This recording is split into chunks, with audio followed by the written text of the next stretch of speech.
Avant d'entrer dans le vif du sujet, d'abord commencer par une brève présentation d'Intraco Consulting. Donc, Intraco Consulting, nous sommes basés à Blény. La société a été créée il y a plus de 25 ans. Ça fait plus de 25 ans que nous offrons nos services aux sociétés dans différents secteurs. Il y a environ 30 collaborateurs donc, qui travaillent chez Intraco Consulting. Et nous avons différents départements. Donc, il y a évidemment le département Corporate Finance, où nous sommes vraiment spécialisés dans la transmission d'entreprise, que ce soit du côté cédant ou du côté acquéreur. Nous allons vraiment accompagner nos clients durant tout le processus de transmission d'entreprise. Au niveau de Corporate Finance, nous ne faisons pas non plus que la transmission, il y a également tout ce qui est élaboration de business plan, levée de fonds et de subsides. À nos départements, que je vais expliquer brièvement, c'est le département qualité, sécurité, environnement, où nous accompagnons nos clients pour l'obtention de certaines certifications, comme donc vous pouvez le voir ici, par exemple ISO 9001, ISO 45001. Également tout ce qui est permis d'environnement, donc c'est vraiment aussi une de nos spécialités. Enfin, l'autre département, c'est le département Management Consulting, où nous réalisons vraiment toutes sortes de missions de conseil, que ce soit dans l'optimisation de projets, l'accompagnement stratégique. Parfois, ça démarre d'un diagnostic afin d'identifier les potentiels leviers de développement de la société pour ensuite donc, mettre en place un plan d'action. Le quatrième point, donc c'est un service que nous offrons en plus, c'est tout ce qui est lié à la formation e-learning. Donc maintenant, c'est plus focalisé actuellement sur le département QSE, mais vous trouverez beaucoup plus d'informations à ce sujet-là sur notre site internet. Donc il y a constamment des formations qui se trouvent sur la plateforme e-learning. Donc vous pouvez vous inscrire et y accéder facilement. Bon, pour revenir à notre sujet principal, donc la transmission d'entreprise. Donc, il faut savoir que c'est un enjeu très, très important au niveau européen, mais également, et plus spécialement même au niveau de la région wallonne, puisque le tissu économique wallon est principalement, je veux dire, rassemble beaucoup de PME ici. Donc, c'est vraiment un enjeu très important d'assurer une bonne période de transition afin de pérenniser l'ensemble de ces sociétés et de les aider à continuer à grandir. La cession d'entreprise, c'est vraiment une opération extraordinaire qu'un dirigeant ne va faire généralement qu'une fois dans sa vie. Donc, ça demande évidemment une réflexion, une préparation très rigoureuse, que ce soit au niveau financier, juridique, mais également psychologique. Le psychologique est très, très important, donc il faut être certain de savoir qu'on va rentrer dans un processus qui est long, qui est complexe, donc il ne faut pas d'hésitation. Et une fois qu'on est emmené dans le bateau, voilà, c'est pour aller en tout cas jusqu'au bout du process. Donc, ça demande vraiment une grande période de réflexion avant de se lancer dans la transmission d'entreprise. J'insiste également sur le fait que la transmission d'entreprise va rassembler vraiment différentes compétences. C'est vraiment un projet assez multidisciplinaire. Donc, j'insiste sur le fait de vous faire accompagner durant toutes les étapes par un expert afin d'optimiser la transmission d'entreprise. Donc, ça, c'est vraiment très important de faire appel à un cabinet d'intermédiaires comme nous et aussi, à un moment donné, à un avocat qui va relire les différentes conventions pour arriver à la transaction. Les étapes clés d'une transmission d'entreprise, ici, on les a divisées en 6 parties. Donc, tout d'abord, l'analyse du périmètre de cession. Ensuite, nous verrons la préparation.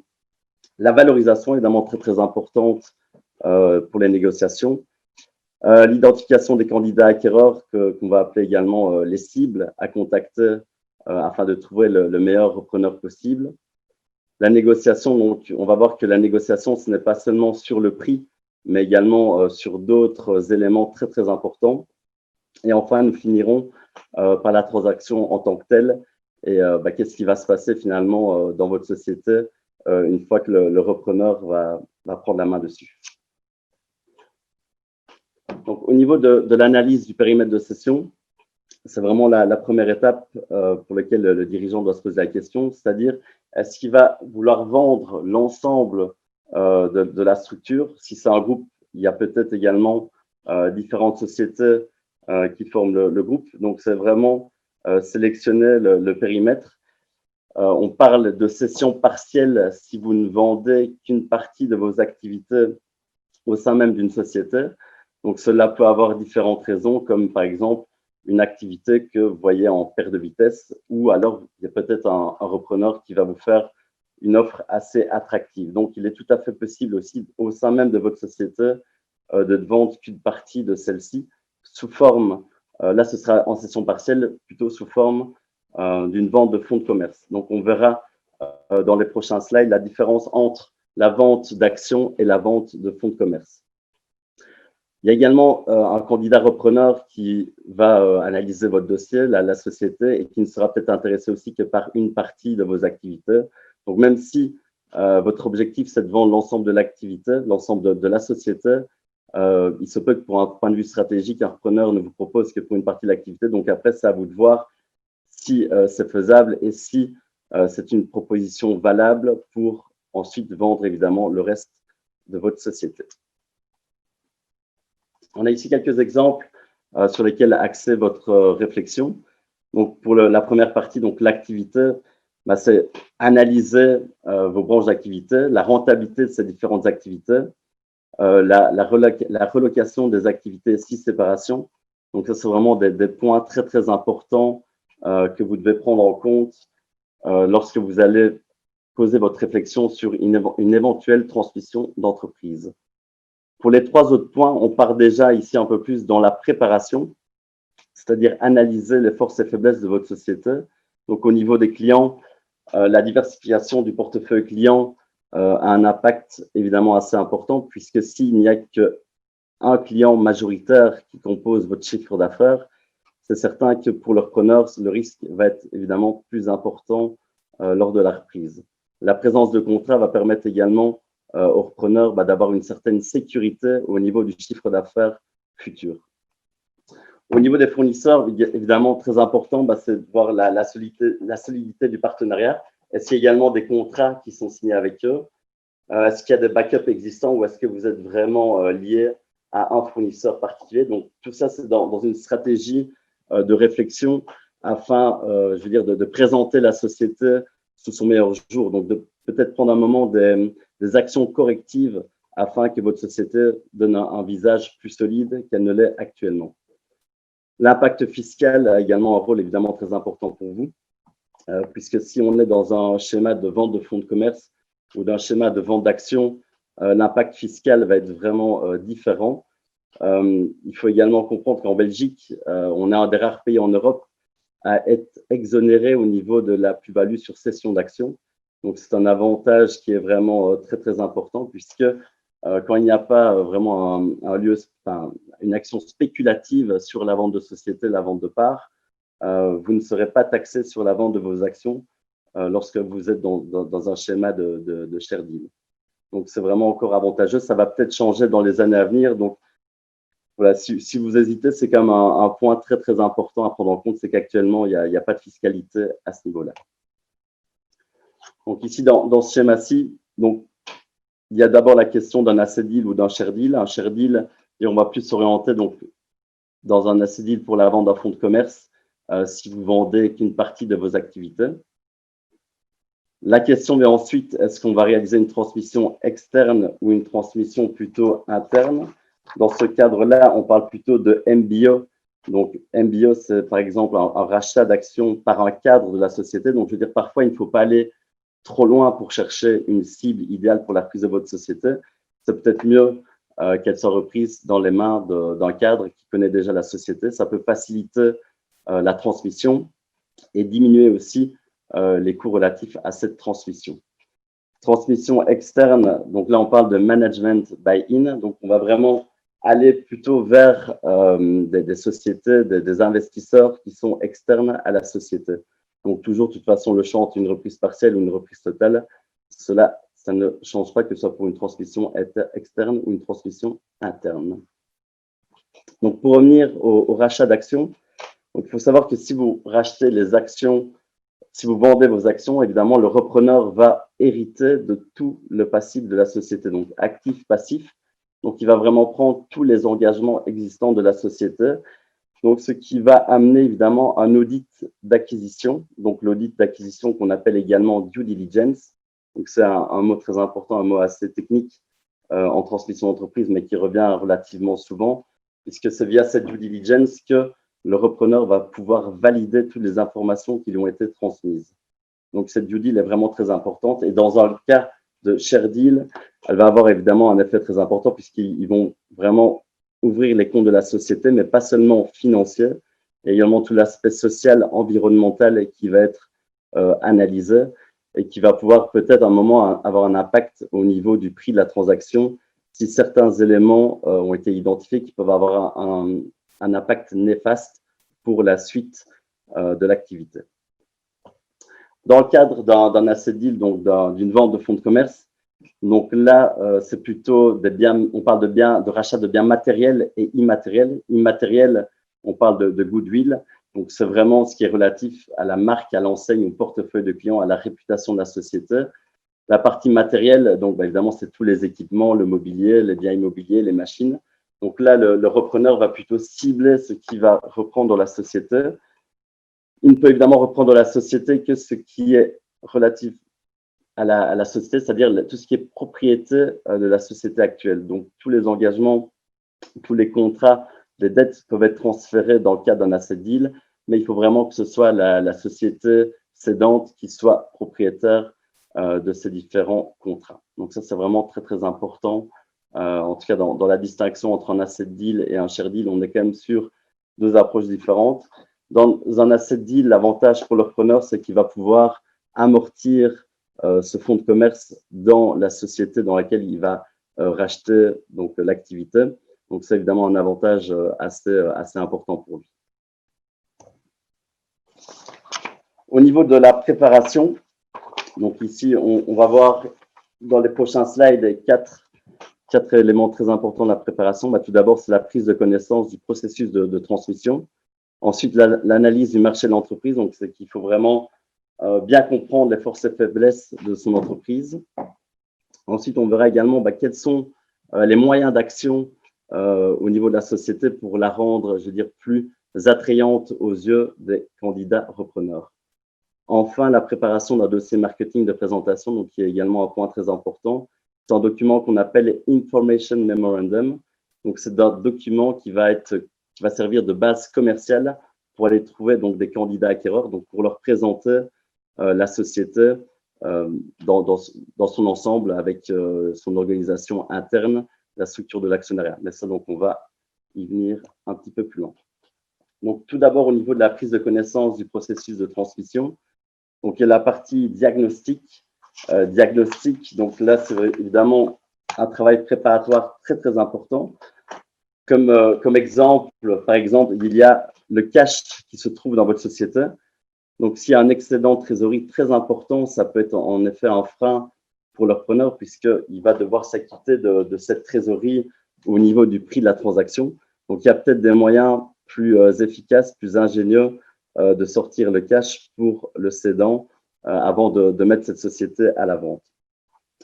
La structure du groupe, donc si on parle d'un groupe avec différentes sociétés, on va peut-être proposer de fusionner certaines entités afin de simplifier au plus, je veux dire, la reprise du groupe par le repreneur. Donc, l'idée, c'est vraiment de simplifier au mieux la situation de la société. L'immobilier est également un point très, très important.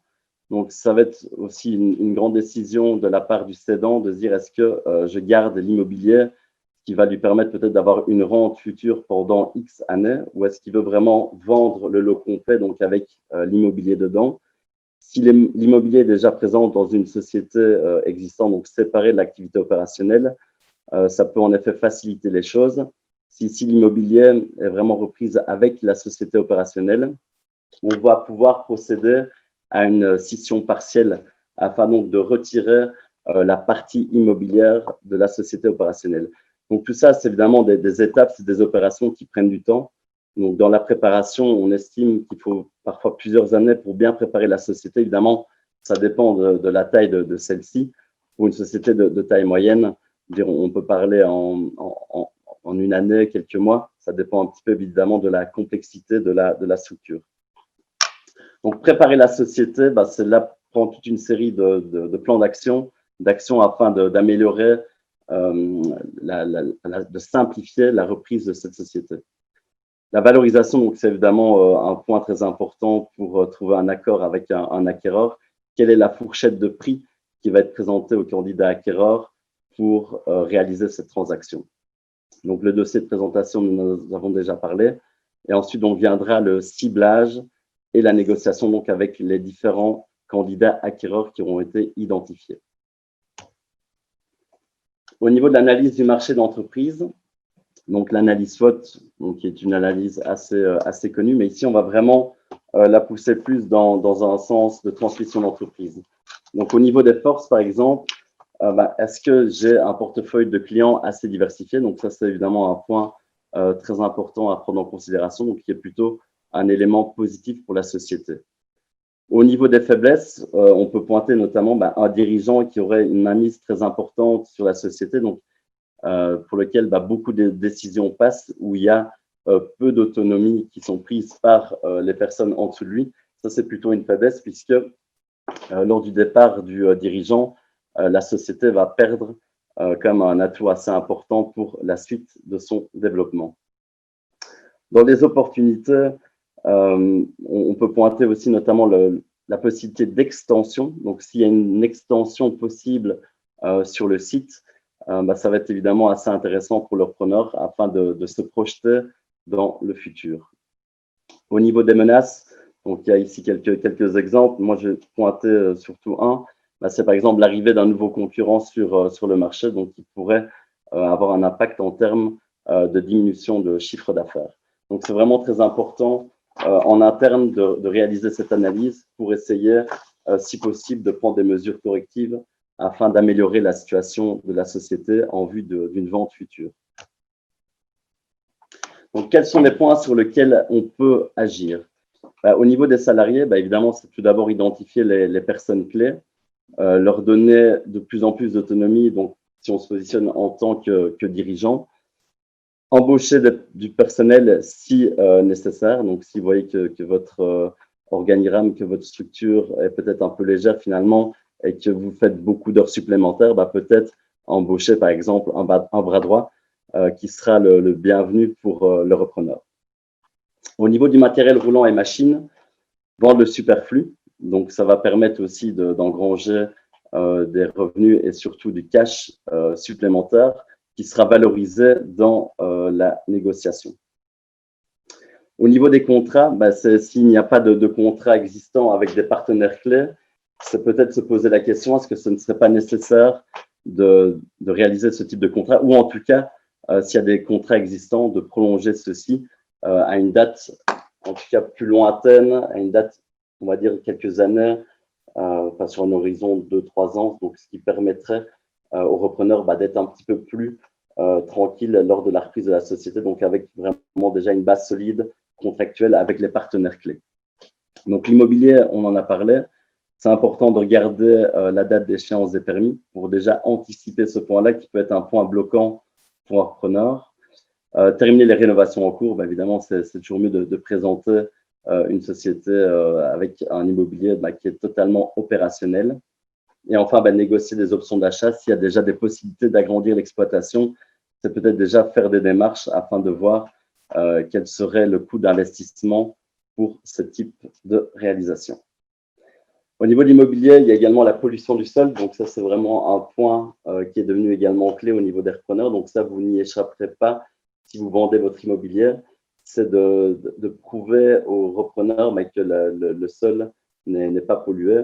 Donc, via déjà une préanalyse. Donc, ça, c'est tout à fait possible. Mais en tout cas, c'est un point qu'il ne faut pas négliger, puisqu'à un moment donné, lors de la due deal, ce point donc, pourrait faire surface et peut-être voir diminuer le prix de la transaction ou en tout cas avoir certains impacts au niveau de la négociation. Les autres points au niveau des dettes, on va essayer de diminuer l'endettement de la société puisque ça aura un impact évidemment sur le prix de la transaction. Les comptes courants aussi dirigeants, donc ça c'est les apurés. Donc ça c'est évidemment quelque chose que les repreneurs n'aiment pas trop voir dans les comptes d'une société. Au niveau de l'activité, c'est veiller évidemment durant tout le processus de transmission de garder une bonne rentabilité, donc garder une bonne gestion en bon père de famille. Nous, ce qu'on dit toujours à nos clients, c'est doing business as usual. Donc, c'est de ne pas perdre de vue l'activité, même si vous êtes maintenant dans une optique de transmettre votre société, même si vous êtes dans un processus déjà peut-être très loin avec un candidat repreneur. On a eu des cas où on avait un accord avec un repreneur, donc on allait signer la lettre d'intention. Donc, la lettre d'intention qui peut être considérée comme un compromis de vente. Et finalement, cette lettre d'intention n'a pas été signée, donc le deal a capoté, puisque les résultats de la société avaient totalement chuté. Donc, lorsqu'ils ont présenté à un moment donné une balance provisoire, les résultats de la société n'étaient plus du tout favorables. Donc, il faut vraiment ne pas perdre de vue cet élément-là. Donc, au niveau du développement aussi, là, j'attire vraiment votre attention au niveau des investissements futurs. Donc, doing business as usual, c'est important de continuer à réinvestir, à renouveler, par exemple, certains équipements. Maintenant, lorsque vous lancez dans des investissements très importants, il faut veiller à pouvoir justifier quel sera le retour pour la société. Donc, quel est le ROI pour la société à ce niveau-là. Donc, ça, c'est vraiment très important de garder ça en tête, puisque tout endettement supplémentaire pour la société viendra diminuer le prix de la transaction. Donc, mais si vous arrivez à démontrer que ces investissements permettent d'accroître le chiffre d'affaires futur, ben ça, c'est clair qu'il faut le faire. Au niveau de la confidentialité, donc toutes ces analyses-là, évidemment, il faut le faire vous-même, accompagné d'un consultant, sans éveiller l'attention du personnel, puisque c'est quand même très, très important que personne ne soit au courant dans votre structure, dans votre société, que vous envisagez de remettre la société. Parce que ça peut créer un sentiment d'incertitude, un sentiment de panique au niveau du personnel et devoir peut-être quitter certaines personnes clés. Donc, il faut vraiment garder tout cela de manière confidentielle et ça durant toute la durée du processus. Donc, vraiment, jusqu'à la signature des conventions finales. Lors de la signature des conventions finales, il faudra donc mettre en place une stratégie de communication avec le repreneur afin de rassurer évidemment le personnel en place.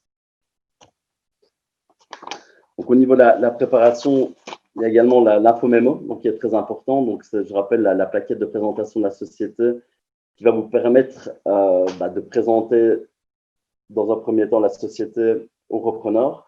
Donc, on retrouve là-dedans la partie liée à l'actionnariat, le conseil d'administration, le personnel, l'activité, l'infrastructure, les chiffres clés de la société et la stratégie et les objectifs de développement. Donc, c'est vraiment un document de base très important pour le repreneur qui va lui permettre de s'intéresser à celle-ci et de confirmer son intérêt pour une négociation ultérieure. Donc, ça, c'est vraiment un document de base.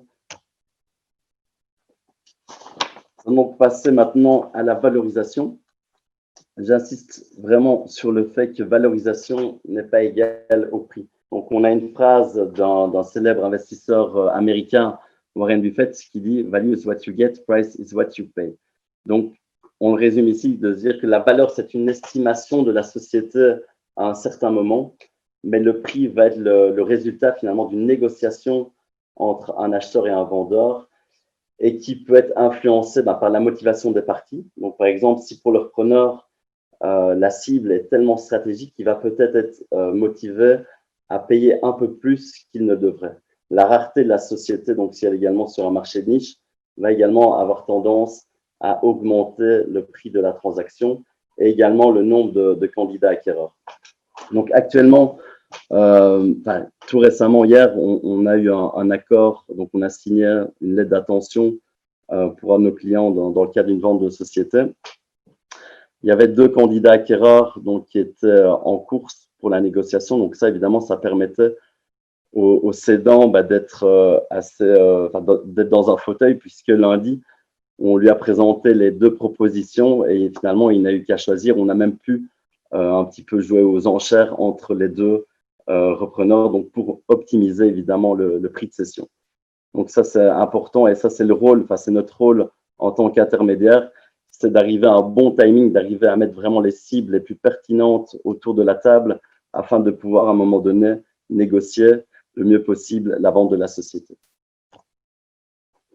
Donc, en termes de valorisation, on parle souvent de trois, je vais dire, méthodes. Donc, dans ces méthodes, il y a évidemment une multitude d'autres méthodes. Donc, il existe des centaines de méthodes de valorisation afin d'évaluer la société. Les plus utilisées, c'est la valeur patrimoniale, donc qui va se baser principalement sur le passé.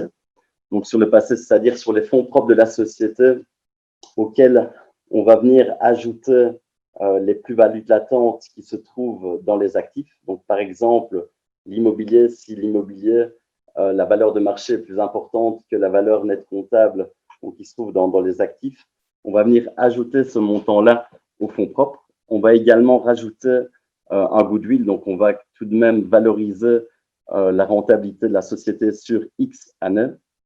Donc ça, c'est vraiment un premier cadre de méthode. Donc cette méthode patrimoniale est souvent ce qu'on appelle, nous, un prix plancher. Maintenant, cette méthode-là, par exemple, pour les sociétés immobilières, c'est la société, je veux dire, qu'on utilise le plus souvent. Quand on parle de méthode basée sur la rentabilité, donc là, on va principalement utiliser un indicateur financier. Donc, ça peut être l'EBIT, le bénéfice d'exploitation, ou par exemple ici l'EBITDA, donc l'EBITDA, qui est vraiment un des indicateurs financiers les plus souvent utilisés dans la valorisation, puisque c'est un indicateur qui ne va pas prendre en considération les politiques d'investissement ni l'impact fiscal de la société. On va utiliser donc cet indicateur, on va le multiplier via un coefficient, donc un coefficient qui peut aller de 2 et qui peut monter jusqu'à 15, voire plus haut en fonction du secteur dans lequel vous êtes. Au niveau de l'Asso Access, il y a une étude donc, qui a été réalisée dernièrement avec Vlerick. Au niveau du marché belge, la moyenne de coefficient, je parle ici au niveau de l'EBITDA, on est plus sur une moyenne à 5,6.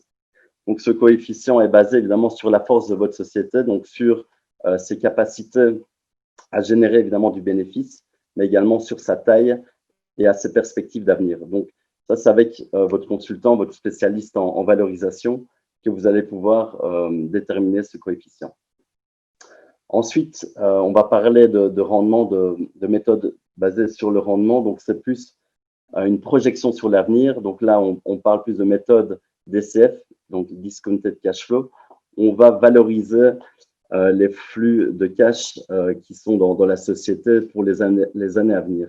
Donc, dans le cadre de PME, c'est une méthode qui est quand même difficile à mettre en place puisque elle demande d'avoir certains paramètres qui sont relatifs au marché financier. Donc, ce sont des paramètres qu'il faut valider, argumenter lors d'une négociation. De plus, il faut vraiment se baser sur un business plan donc, qui est solide et qui a été fait vraiment de manière pertinente. Or, des business plans qui se projettent sur 3 à 5 ans, ce n'est pas toujours présent, je veux dire, dans les sociétés PME que nous voyons actuellement dans nos différents mandats. La quatrième étape concerne l'identification des candidats acquéreurs. Donc, l'identification, évidemment, c'est très, très important d'identifier le meilleur profil pour reprendre votre société, afin, évidemment, de ne pas perdre de temps, donc de cibler des sociétés qui n'auraient peut-être pas les capacités financières ou qui n'auraient pas la volonté stratégique de réaliser cette transaction. Donc, il faut vraiment prendre le temps d'identifier, de cibler les candidats acquéreurs. Donc, on a parlé au tout début de transmission interne, de transmission externe. Peut-être que la solution, finalement, se trouve plus proche que vous ne le pensez. Peut-être qu'un cadre de la société sera prêt à reprendre votre entreprise ou peut-être même un de vos enfants ou quelqu'un de la famille qui peut-être aussi est présent dans la société. Donc, parfois, il ne faut pas aller trop loin non plus pour aller chercher le meilleur candidat possible. Donc, ici, quelques éléments justement de réflexion par rapport à cet affinage, à ces critères de recherche pour trouver le bon candidat acquéreur. Si vous souhaitez, pour le futur de votre société, garder un esprit familial, donc il y a évidemment le membre de la famille qui pourrait reprendre la société, mais également des sociétés de type plus familial, donc qu'elles ne soient pas vendues à un grand groupe international où il y aurait un risque de perte de culture d'entreprise et de philosophie d'entreprise. Donc ça, c'est vraiment important à prendre en compte. Si par contre, vous êtes plus orienté sur, voilà, pour que la société continue à bien se développer après votre départ, c'est les compétences qui sont très importantes. Donc peut-être même un concurrent qui pourrait être intéressé par la reprise de votre société, ou en tout cas une entreprise qui est présente dans le même type d'activité que la vôtre. Un autre type d'investisseur qu'il ne faut pas perdre de vue, évidemment, c'est les private equity ou des investisseurs de différents types, des fonds d'investissement également, qui vont, eux, essayer d'optimiser sur quelques années votre société avant eux-mêmes de la revendre. Donc voilà, ça dépend un petit peu de ce que vous souhaitez aussi pour l'avenir de votre société, même si vous ne serez plus là à bord, mais c'est quand même important de bien identifier quel est le profil du candidat type. Au niveau du ciblage, je reviens aussi au niveau du ciblage, ce qui est important, donc, ce serait de faire un listing donc, avec les différents candidats acquéreurs qui, pour vous, seraient susceptibles de reprendre votre société. Donc, ce listing, vous pouvez déjà le faire vous-même, mais ensuite, évidemment, le rôle du consultant qui va vous accompagner, ça va être de compléter ce listing avec sa connaissance du marché, mais également en allant consulter différentes bases de données pour vraiment essayer d'être le plus exhaustif possible et pour éviter d'oublier un candidat qui serait peut-être lui prêt à mettre le prix demandé pour la reprise de votre activité. Le point 5, la négociation. Donc la négociation, évidemment, c'est le moment où il va y avoir la confrontation entre le cédant et le repreneur. Donc, c'est une affaire de psychologie, c'est une relation qui va naître entre le cédant et le repreneur. Donc, c'est vraiment important de créer un bon climat de confiance avec le repreneur dès le début des discussions. Donc, c'est-à-dire de lui transmettre des informations qui sont pertinentes, des informations qui sont justes. Ça ne vaut pas la peine de cacher des informations puisque la due diligence va de toute façon lui permettre de valider toutes les informations qui ont été transmises, qui ont été mises en tout cas à sa disposition. Au niveau du cédant, c'est aussi le moment où certains phénomènes psychologiques vont arriver. Donc, il y a le phénomène du deuil, l'angoisse du départ. Donc, il va transmettre son bébé. Donc, il a peut-être mis des années à développer. Donc, c'est un moment assez particulier. Donc, il ne faut pas sous-estimer cet impact-là, mais il faut en tout cas garantir une bonne discussion transparente avec le repreneur afin aussi d'optimiser ses chances de transmission. Donc, au niveau de la négociation, comme je l'ai dit, il n'y a pas que le prix qui est important. C'est évidemment un enjeu important, mais ce n'est pas le seul. Au niveau du prix, donc, il y a le montant qui va être payé le jour du closing. Donc, le closing, c'est ce qu'on appelle le moment où les conventions finales vont être signées. Mais il y a également un montant du prix qui peut être payé en différé. Donc, dans ce cas-là, on appelle ça généralement la clause d'earn-out. Donc, l'earn-out va permettre au repreneur de payer un montant après X années après le closing. Donc, ce montant est généralement lié aux performances futures de la société.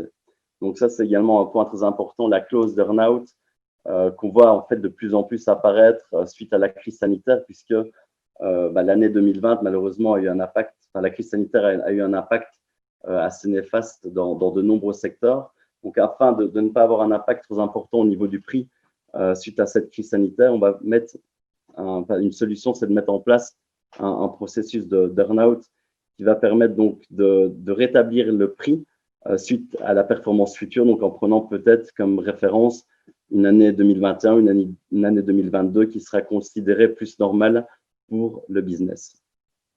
Donc, le périmètre de la transaction, donc c'est évidemment, c'est quelles sont les activités qui vont être prises. Est-ce que c'est vraiment l'ensemble de la société? Le crédit vendeur, c'est un point très important. Donc, on appelle cela également, dans le jargon, le vendor loan. Donc, c'est ce qu'on considère aussi comme un paiement différé, où c'est le cédant qui va servir de banque au repreneur. Donc, dans un contexte actuel avec la crise sanitaire, c'est également une solution pour aider le repreneur à financer l'acquisition de la société. on constate quand même que les banques sont un peu plus frileuses dans cette période d'incertitude. Donc, le crédit vendeur va pouvoir permettre aux repreneurs d'étaler finalement une partie du montant X années, on va dire aussi après le closing. Les clauses de révision de prix, donc dans la lettre d'intention, donc qui est l'accord, le préaccord de vente, mais également dans les conventions de cession finales, on va avoir un prix, mais également derrière le prix, une méthode de calcul donc, qui est généralement liée à la valorisation qui a été réalisée. Suite aux dernières informations comptables, le prix peut être également impacté en fonction donc du résultat futur de la société. Donc ça, c'est évidemment à tenir à l'œil pour le cédant. Le remboursement des comptes courants, donc ça, on en a parlé. Donc ça, évidemment, ce sera une demande du repreneur, ce sera d'apurer l'ensemble des comptes courants. Les conditions suspensives, généralement liées à l'octroi d'un crédit bancaire. La période de transition, très, très important également, le repreneur va généralement demander à ce que le cédant reste pendant toute une période avec lui afin d'assurer une transition souple au niveau de la société, que le repreneur puisse bien comprendre tous les rouages afin ensuite d'être le seul maître à bord. Donc, pour le cédant, c'est aussi de se poser la question combien de mois il est prêt à rester après la signature des conventions finales. Donc, ça, c'est vraiment un point très important. On évite que cette période de transition soit trop longue, puisque avoir un nouveau dirigeant et un ancien dirigeant qui se côtoient, ça peut être un petit peu perturbant pour le personnel et on constate généralement que ça ne se passe pas toujours très bien. Donc, on va rester sur une période de transition qui est généralement de 6 mois à 1 an au maximum pour éviter ce genre de conflit. Le règlement de la transaction, donc nous, en tant qu'intermédiaire, on va essayer d'optimiser pour le cédant le plus gros montant possible le jour du closing. Mais donc, il peut y avoir d'autres mécanismes comme le vendor loan et l'earn-out où le repreneur va payer une partie de la transaction. Le planning de la transaction aussi, donc ça, c'est ne pas perdre de vue, c'est de raccourcir le plus possible le planning de cette transaction. Plus la durée entre la lettre d'intention et la convention finale va être longue, plus il y a un risque à un moment que le deal ne se fasse pas. Les garanties, donc ça, on va trouver dans les prochains slides une explication un petit peu plus focalisée là-dessus, donc je ne vais pas trop m'attarder là-dessus pour le moment. Donc, négocier, c'est informel. Donc, l'information, on en a parlé avec l'Information Memorandum, donc qui est vraiment un document de base afin d'informer le repreneur de ce qui se passe dans la société. Mais il y aura également toute une série d'autres informations qui devront être divulguées avant même la due deal pour que lui-même puisse se projeter dans le futur de la société. Donc, ça, c'est vraiment important de déjà préparer toute une série d'informations. Évidemment, les éléments, les états financiers, surtout pour les 3 dernières années, sont très importants et ce sera généralement demandé avant la due deal, puisque ça va permettre aux repreneurs de réaliser une projection financière sur les prochaines années. Donc, le premier contact avec le cédant, comme j'ai dit, c'est important de garder vraiment une bonne relation de confiance, de créer un bon climat de discussion. Informer sans trop en dire, donc c'est-à-dire d'essayer de donner l'information pertinente, de ne pas trop aller dans le détail. Plus vous allez dans le détail, plus vous risquez peut-être d'avoir une certaine confusion dans le chef du repreneur. Donc, il faut vraiment, et ce n'est pas du tout un exercice facile parce que le cédant va avoir tendance à vouloir bien faire, donc d'expliquer au mieux comment fonctionne sa société. Mais je pense qu'il faut vraiment structurer sa discussion, son approche, afin que le repreneur y voit clair et surtout qu'il soit séduit par le projet. Donc, toutes les questions liées à l'existence d'un redressement fiscal, d'un procès qui serait en cours ou de la perte d'un client important, ce sont des informations qu'il faudra de toute façon dire tôt ou tard. Maintenant, il y a toujours un momentum. Ce n'est pas au tout début d'une présentation qu'on va évidemment donner ce type d'informations, c'est lorsqu'on aura la confirmation d'un intérêt et qu'on ira un peu plus dans le détail. Donc, il y a toujours aussi un certain ordre avant de donner les informations, mais ici, évidemment, le but, c'est de ne pas cacher l'information parce que l'information, de toute façon, sera validé lors de la due deal. Donc, c'est vraiment important d'être très transparent au niveau de ce qui se passe, de l'actualité de votre société. Donc, au niveau des paramètres de prix de la transaction, donc, les différentes méthodes de valorisation qu'on va utiliser pour mettre une fourchette de valeur va être une base pour discuter le prix avec le repreneur. Donc, ça, c'est vraiment très important de fixer aussi votre palier. Donc, quel sera le montant souhaité pour la transaction? Quel est le montant minimum que vous accepteriez? Donc, ça, c'est vraiment toute une réflexion à avoir lorsque vous commencez à négocier avec un repreneur. Donc, lorsqu'il y a un intérêt qui est confirmé, qu'on se trouve avec un accord sur un prix qui est imminent, que va vouloir faire le repreneur? Tout d'abord, c'est évidemment garantir l'exclusivité. Donc, l'exclusivité, ça veut dire que le cédant ne pourra plus parler à d'autres candidats acquéreurs potentiels. Donc, il va avoir vraiment le champ libre pour analyser tranquillement, je veux dire, entre guillemets, la suite de l'activité de la société. La confidentialité, donc on en a parlé au début, c'est évidemment un élément super important dès le départ. Donc, avant même d'envoyer, ou en tout cas de présenter un Information Memorandum, on va faire signer un engagement de confidentialité vis-à-vis des différents candidats repreneurs afin de couvrir le repreneur au niveau des informations du cédant, au niveau des informations qu'il va divulguer au travers des différentes discussions. Donc ça, c'est très, très important. Il y a évidemment des informations sensibles comme les noms des clients, le nom des personnes clés, donc il faut éviter évidemment de communiquer directement. C'est plutôt une information qu'on va donner lors de la due deal, lorsqu'on a déjà un accord sur un prix et qu'il y a une relation de confiance qui est établie. La lettre d'intention, donc la lettre d'intention, c'est vraiment une étape importante dans le processus de transmission d'entreprise. C'est comme si vous signez le compromis de vente. Donc, qu'est-ce qu'on va retrouver dans cette lettre d'intention? On va évidemment d'abord retrouver la fixation du prix de cession. Donc, le prix auquel le cédant et le repreneur se sont mis d'accord, avec également le détail du mode de calcul. Donc, ça, c'est très important d'être assez précis à ce niveau-là. On va retrouver également dans ce document les conditions suspensives, donc généralement liées à l'obtention d'un crédit, le délai pour lequel l'opération est envisagée, les audits à réaliser, le timing, qui va réaliser l'audit et quel sera le contenu de cet audit. Donc, tout sera également indiqué dans cette lettre d'intention. Donc, c'est vraiment un document déjà très, très important qu'il ne faut vraiment pas négliger et qu'il faudra faire valider par un avocat. Donc, ça, on insiste toujours sur cet aspect-là. Les garanties donc, qui seront également souscrites par le vendeur lors de la transaction peuvent également déjà être figurées, en tout cas dans cette lettre d'intention.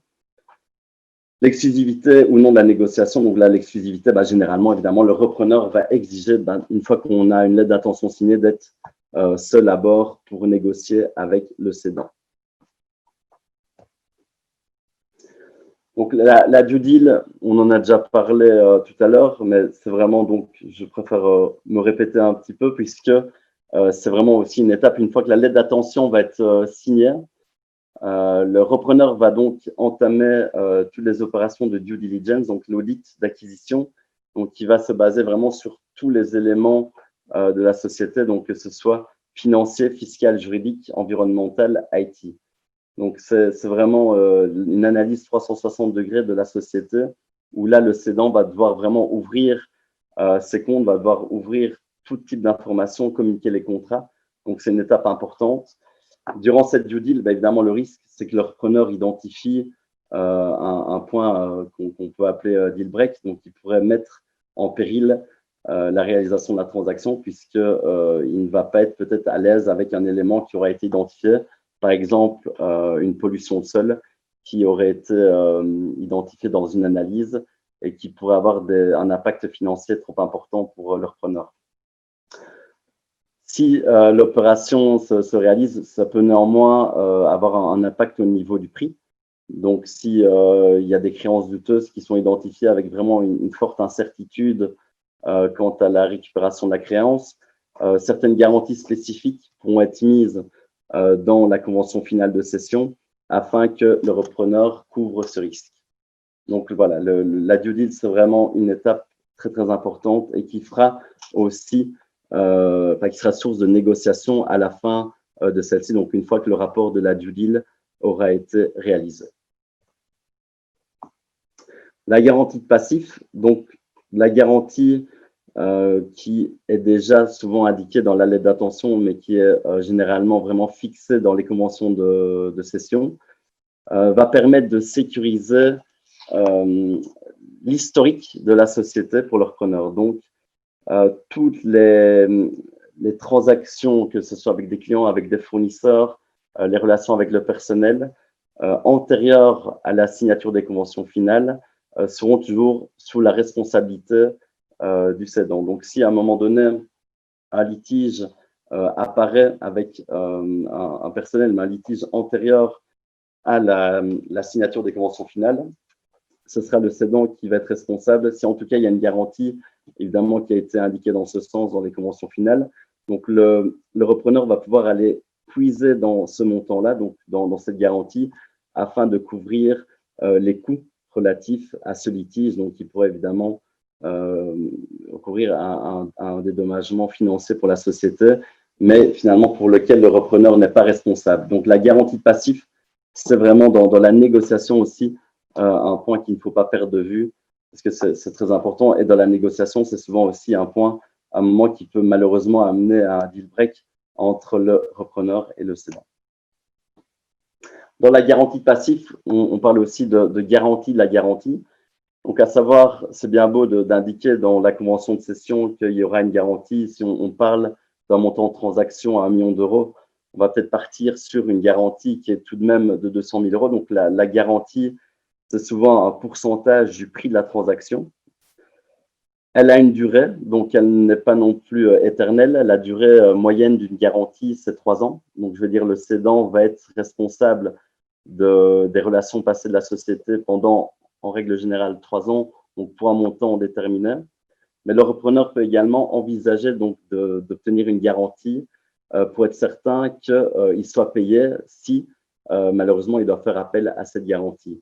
Donc, c'est généralement une garantie bancaire qui est demandée par le repreneur afin d'être certain de pouvoir à un moment toucher son argent si il fait appel à cette garantie. Donc, la garantie de la garantie ne couvre jamais 100% de la garantie qui a été discutée, mais c'est également souvent un pourcentage qui peut varier entre 20, 30, 50% selon les montants. Donc, au niveau de la garantie, un mécanisme pour éviter finalement de bloquer de l'argent sur un compte finalement qui ne sert ni au repreneur ni au cédant, c'est là qu'on peut également utiliser le système de vendor loan, donc de crédit vendeur, puisque donc on va considérer que la garantie fait partie aussi du crédit vendeur. Donc, c'est-à-dire que le montant qui va être payé par le repreneur, on va dire dans un horizon de 3 ans après le closing, va servir aussi de garantie. Donc, si le repreneur fait appel à la garantie, on va déduire le montant, donc le dédommagement qu'a subi la société de ce crédit vendeur. Donc, ça va permettre finalement de ne pas figer de l'argent sur un compte bancaire qui ne sert à rien.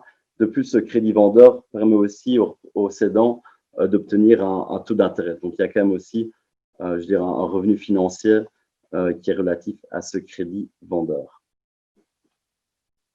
Il faut savoir aussi que le crédit vendeur, c'est un élément que les banques aiment beaucoup puisque ça prouve la bonne foi du cédant quant à la continuité de la société. Puisque s'il accorde un crédit vendeur sur, on va dire, un horizon 3-5 ans, c'est qu'il estime que le repreneur va en tout cas continuer à exister avec la société durant ces prochaines années. Donc, c'est quand même une certaine garantie que les banques aiment bien et surtout voilà, que le cédant remouiller un peu le maillot aussi pour réaliser la transaction avec le repreneur.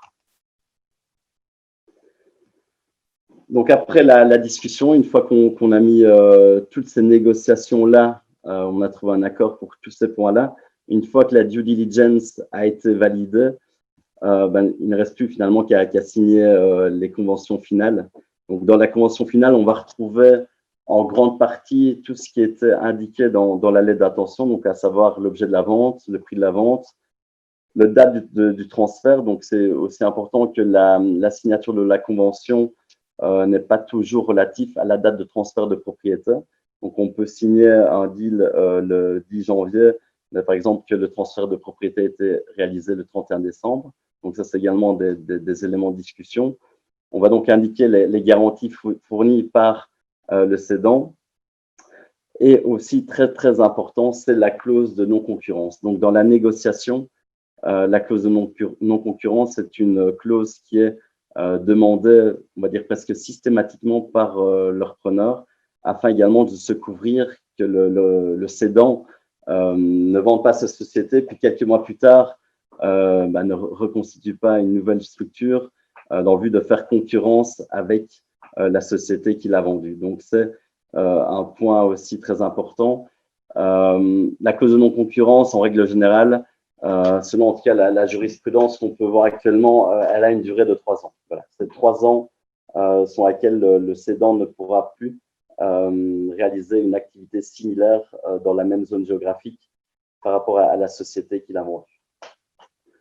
Dans la convention finale, on va également retrouver le mode d'emploi relatif au litige éventuel. Donc, si on fait appel à la garantie, on va retrouver quels sont les modes de fonctionnement pour que le repreneur puisse faire appel à cette garantie. Donc, est-ce qu'il doit d'abord envoyer un courrier en expliquant le dommage subi suite à un litige du passé? Quel est ensuite le délai de réponse du cédant? Donc voilà, c'est très important de cadrer ces éléments-là parce que voilà, il faut quand même toujours se prémunir du pire dans telle transaction. Donc, une fois que le closing est passé, donc voilà, les conventions finales sont signées. Donc, il y a évidemment le passage de témoins entre le repreneur et le cédant, donc avec généralement une période de transition à la clé de quelques mois. Ce qui est important, évidemment, pour le repreneur, ça va être de rassurer le personnel. Donc, c'est un aspect très stratégique, la communication avec le cédant, de mettre ça en place, de se coordonner pour avoir une bonne communication, pour assurer la continuité de la société, pas créer un vent de panique lorsque vous allez annoncer au personnel que la société change de main. Effacez-vous progressivement, donc c'est évidemment dans la période de transition, il ne faut pas oublier que c'est maintenant le repreneur qui est à la tête de la société, que vous êtes là pour l'aider à bien comprendre les rouages et continuer à développer la société. Mais ce n'est pas toujours évident, mais il faut réussir à laisser la main au repreneur, donc sans trop intervenir, au risque de créer évidemment des conflits. Voici donc pour cette présentation sur les différents enjeux, les étapes clés d'une transmission d'entreprise. Donc, comme je vous l'ai dit, nous restons à votre disposition. Donc, vous retrouverez tous nos coordonnées à la fin de la présentation qu'on vous communiquera évidemment par email. Donc, ici, une petite photo de chaque membre de l'équipe. Donc, c'est quand même bien de mettre un visage sur les noms. Donc, dans l'équipe corporate qui m'accompagne, donc il y a Son Pantaléon, Mathieu Salmon, et on a également donc 2 experts qui viennent nous épauler dans certains moments, à un certain moment clé dans les discussions, donc comme Jean-Marie Becker et Raphaël Cabolet. Je vous remercie en tout cas pour votre attention, de vous être inscrit à ce webinaire. Encore un petit point très important, donc il y a le formulaire d'évaluation qui se trouve en ligne, donc vous trouverez via le lien internet qu'on trouve ici en dessous, ou alors en scannant ici le code QR, donc vous aurez directement accès au formulaire d'évaluation de l'Asso Access. OK. Au niveau des questions, hop, je vais… donc, est-ce que vous avez des questions? Donc, n'hésitez pas à les notifier dans le chat. Je me ferai un plaisir d'y répondre. Donc, voilà une première question de Marie. Donc, quel conseil donnerais-tu à un cédant cette période de Covid-19, attendre ou entamer les démarches de cession malgré tout? Oui, je pense qu'il ne faut pas… la crise sanitaire que nous connaissons actuellement ne doit pas être un frein dans la décision d'un cédant de vendre sa société. Et si durant toute l'année 2020, il y a pas mal de transactions qui sont en cours. Comme je le dis, il y a des mécanismes, il y a des solutions qui vont permettre que cette crise sanitaire n'impacte pas non plus le prix de la transaction, donc comme notamment la fameuse clause d'earn-out. Il faut savoir que les investisseurs sont toujours très actifs. Donc là, en quelques mois, on est en train de réaliser 3 très grosses transactions. Donc, je veux dire, il n'y a pas de temps mort actuellement malgré la crise sanitaire au niveau d'un processus de transmission d'entreprise. Donc ça, il faut vraiment en être conscient. Si vous pensez que le moment est venu de céder votre entreprise, c'est le moment de vous préparer parce que vous avez vu, ça demande, c'est un processus long et complexe. Donc, à partir du moment où vous allez vraiment entrer dans le vif du sujet, donc à savoir préparer votre société, réaliser une valorisation, identifier les cibles potentielles, on part au moins sur 1 an de discussion, un processus d'1 an, voire plus. Donc, 1 an, c'est vraiment le minimum en fonction de la taille de la société, mais on est généralement sur un horizon plutôt 1 an, 2 ans. Donc, je pense que voilà, si vous hésitez, à un moment, il faut se jeter à l'eau, il faut commencer à préparer, voir un petit peu quel est le périmètre de cession, comment le faire, quelle est la valeur de votre société, et ensuite mettre tout en œuvre pour trouver le bon candidat acquéreur. J'espère, Marie, avoir bien répondu à ta question. Je ne sais pas s'il y a d'autres questions à ce sujet.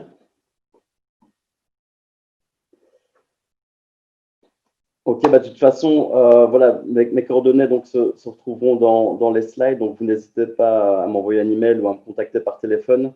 Je me ferai vraiment un plaisir de répondre à toutes vos questions. Malheureusement, ici, il n'y aura pas de drink de l'amitié.